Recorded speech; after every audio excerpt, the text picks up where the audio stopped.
دي ورک بدی کی مړ بدی کی نن پښتانه پټاټر ورزي یاره طرح نشته دی وطن مو دی ملکیت مو دی په زرګونو کالونو په آباد یو جرنیل نه چې د جرنیل هغه پلار هم شي سپینه خبره به ورته کوو روغه خبره به ورته کوو دا زمونږ خاوره ده په دې خاوره باندې نه د پاکستان جرنیلانو ته نه د امریکې جرنیلانو ته نه د چین پالیسیانو ته هیڅ چاته اجازت نشته چې زما په خاوره دا جنګ جوړ کړي زما په خاوره به دم نیرو ولي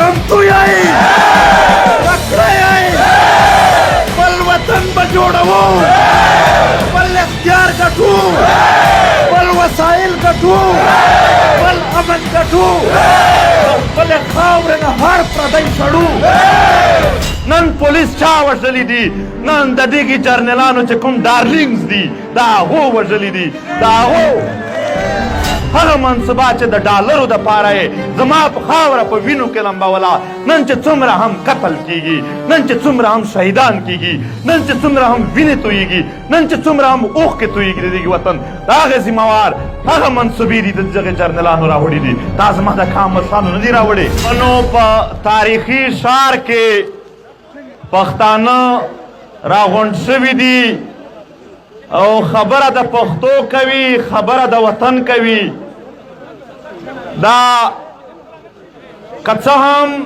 پښتانه استعمار وهلی دي جبر وهلی دي خو بنو سیمې هر وخت پښتنو ته خپله سینه هرته ساتلې ده راجوخت کړي دي چې راشئ دلته د وطن خبره وکئ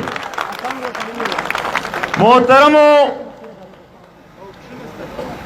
تو روایتی خبر تیریږم ډایرک راځم د حالاتو اړخته نن پښتانه په داسې حالاتو کې ژوند کوي چې نه د ده د ارمانونو استازیتوب ریاست کوي نه د ده د ارمانونو د پوره کولو دپاره دوی څه ملي اتحاد لري زما درنو پښتنو ریاست د قانونو د ژبې محافظ وي د ژبې ریاست د قانونو د کلچر د کلتور محافظ وي ریاست د قانونو د تاریخ محافظ وي ریاست د قانونو د وسایلو محافظ وي ریاست د قانونو د افرادو محافظ وي بدبختانه زما ژبه ورکوي بدبختانه زما وسایل لوټي بدبختانه زما تاریخ زمانه پټ ساتي بدبختانه زما د افرادو تحفظ پر ځای د ده پالیسۍ زما د بدامنۍ جوړې شوي دي یو بدبختي سره مخ یو او محترمو یو اړخته دا بدبختی ده او بل اړخته پښتانه متحد نه دي پښتانه تقسیم دي توجه وکئ دا خبره ته پښتانه په قبیلو تقسیم دي پښتانه په علاقو تقسیم دي پښتانه په پارټو تقسیم دي یعنی که پنځه بنوسي چا ووژل که زه د بنو یم زما زړه پې خفه کېږي خو که پنځه مروت چا ووژل بیا نه یم خبر خو که پنځه مروت چا ووژل زه مروت یم بیا پې خفه یم خو که پنځه وزیرستاني چا ووژل مونږ تقسیم یو زمونږ قامي فکر محدود شوی دی په تقسیم کې داسې ځینې سیمې په سیمو تقسیم دي زه پېښوری یم زه صوابیوال یم او بیا د دوی ټول د پښتونو اقدار د هغې سیمې پوره محدود شوي دي بیا په ګوندونو تقسیم دي یعنی که زه په کوم ګوند کې یم د هغه یو پښتون ته چا تکلیف ورسولو زه پې تکلیف کې یم زه پې خفه یم خو که د بل ګوند یو پښتون ته چا تکلیف ورسولو بیا نه یم خفه. محترمو دا یو تقسیم داسې راغلی دی چې بیا مو تر بورولي ځنې جوړه کړې ده. مونږ نن هم یو سیمه ده که د بلې سیمې یو بېعزتي په لاس ورغله دی پیغور پې ورکوي هغه خپل وطن بېعزتي نه شماري نه د بل وطن د بل کلي عزت خپل. دا تقسیم د دغې شي سبب ګرځېدلی دی چې دشمن په ما او تا کې نن لګیا دی ما او تا تبه کوي. پښتانه ملي فکر نه لرې تللي دي. پښتانه قامي فکر نه لري ځکه بربادي ته ځي. زه دا نه وایم چې ټول لري یې ځینې خلک خو اکثریت مو د ملي فکر نه لرې شوی دی. مونږ د غم او د ښادۍ د غم او د خوشحالۍ فکرونه محدود کړي دي. نو چې کومه پالیسي تا ته جوړه شوې ده هغه د امریکې نه واخله د دېږي ملک د جرنیلانو پره هغه زورور خلک دي. د هغې مقابله یو سیمه نشي کولی. د هغې لرې کول د هغې منصوبې ختمول یو قبیله نشي کولی او یو ګوند یې په یوازې نشي کولی. لہذا علاج یې دا دی چې دا ته به بحثیت قام په متحد صورت کې درېږو په یو اتحاد به ور ودرېږو بیا به یې اثر وي. زه درته ښایم د 2-3 میاشتې کېږي پښتانه ولسي پاڅونونه کوي او بلا امتیاز اتحاد یې کړی دی. یعنې د ټولو ګوندونو او د ټولو قبیلو علاقو خلک راغونډېږي د هرې علاقې دپاره غږ پورته کوي. نو نتیجه یې واروئ. نتیجه یې دا ده چې ستا د خاورې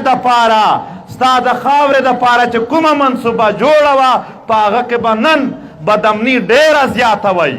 په هغه کې به نن دهشتګردي ډېره زیاته وی.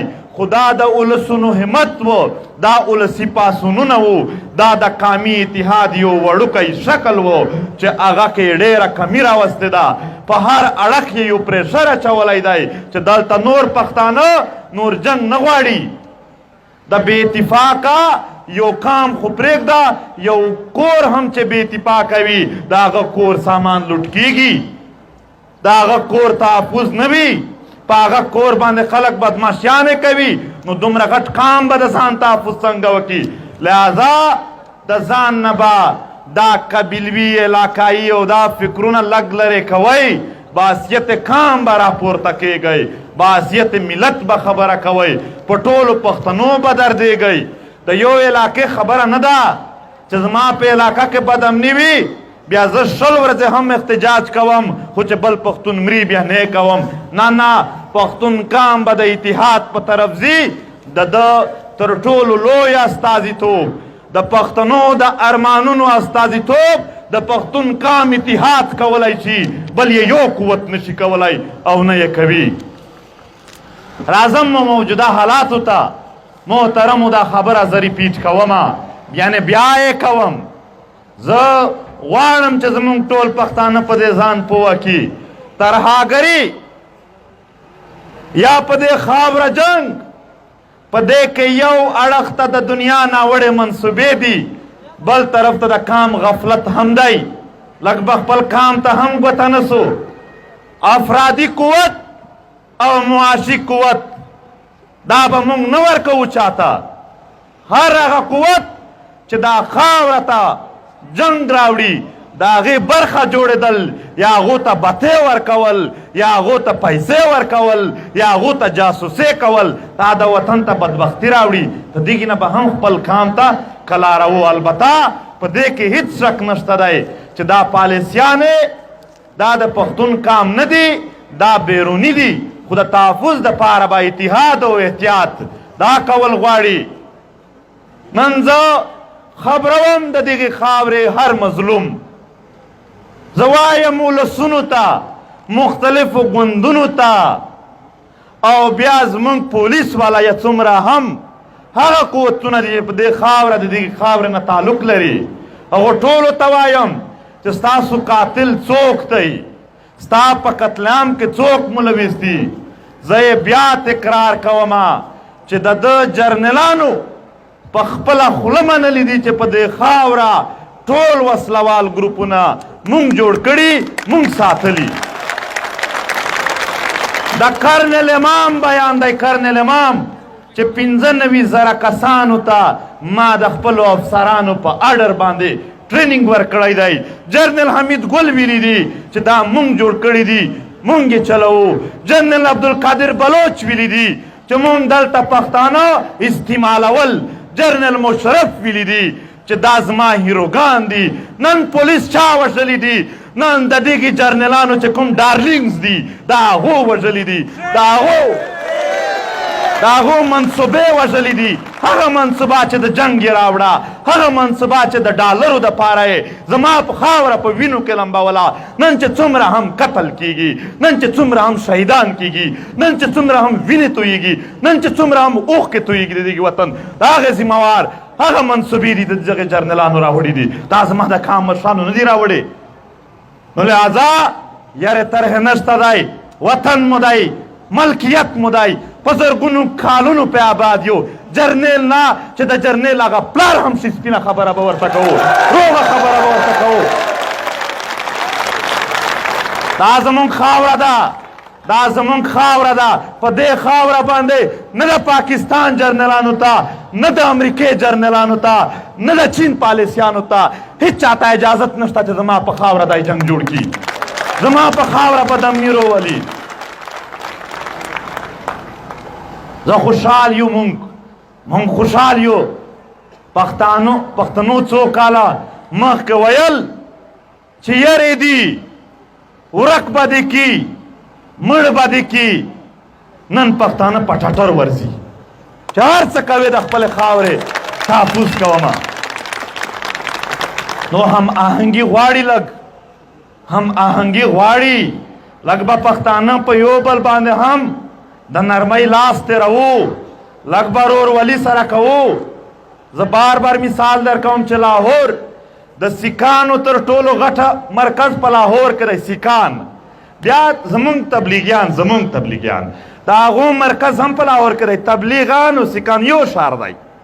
او بیا په بخښنه سره د مختلف مذهبونه چې مسلمان نه دي یا څوک یې ګڼي نه ګڼي د هغو مراکز هم هلته دي. بیا د TLP مرکز هم هلته دی. بیا زمونږ د محترم پارټۍ جماعت اسلامي مرکز هم هلته دی. او بیا چې زه تاسو په مخ کې نام نشم اخیستی هغه ځای هم هلته دی. دومره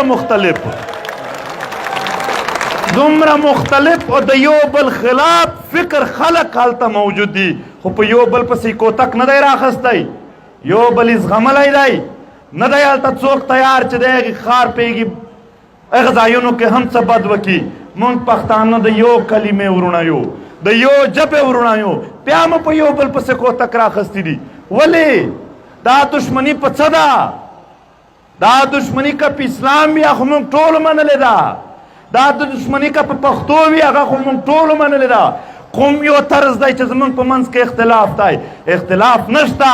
خو بخی پښتانه دا مثال خو ډېر بد دی. زه بخښنه پې غواړم، بیا به په عمر نه کم تکرارول ځل بیا وایم. مونږ به چې ماشومان و خلکو به چرګان راوړل، د چرګانو په خپل منځ کې هېڅ دښمني نه وه، خو دا خلکو به سره یې خوا دېخوا کړل، وبه یې جنګول. نو دا لوبې به نورې نه کوو په خپله خاوره. د خپلې خاورې به د پردو په خولو، د پردو په افکارو، د پردو په منصبو په دې باندې به د خپل پښتون سره دا جګړې، دا د یو بل بېعزتۍ، دا د یو بل وهل، د یو بل خپې رابسل، دا به لږ ختموو.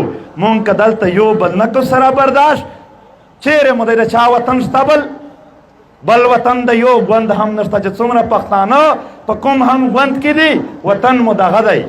نو که یو بل وخت ښه سره تېرول غواړو لږ به یو بل بیا برداشت کوو، بیا به ښه وخت تېرېږي. دشمن خو دشمن دی، هغه خو به دشمني کوي.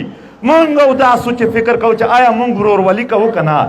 نو ورورولي به کوو، ورورولي به کوو. د دغې خاورې نه دا منصوبې او د دغې جبر، د دغې ظلم اختتام، دا د دغې ظلم اختتام چې کوم دی دا په یو اتحاد ممکن دی. د اتحاد په طرف باندې قدمونه اخیستې شوي دي. غفلت مه کوئ، سستی مه کوئ لږ ورته راچابک شئ بیا داسې وختونه نه راځي د خلکو هیلې را ژوندې شوي دي دا به ماتول ته نه ورکوو او که پښتنو اتحاد وکړو که پښتنو اتحاد وکړو یو دښمن هم ستا بیا دلته پاتې کیږي نه ستا سره جنگ نه کوي هغه ته پته ده چې ما په پښتنو دومره ظلم کړی دی چې نه مې معاف کوي شپه په شپه به منډه ووهي شپه په شپه به هر څه در پاتې وي خو که تا اتفاق وکړو ستا خاوره ده هم ستا به وي په خپله خاوره باندې موږ د پردو خلکو د ډالرو ارمانونه نشو پوره کولی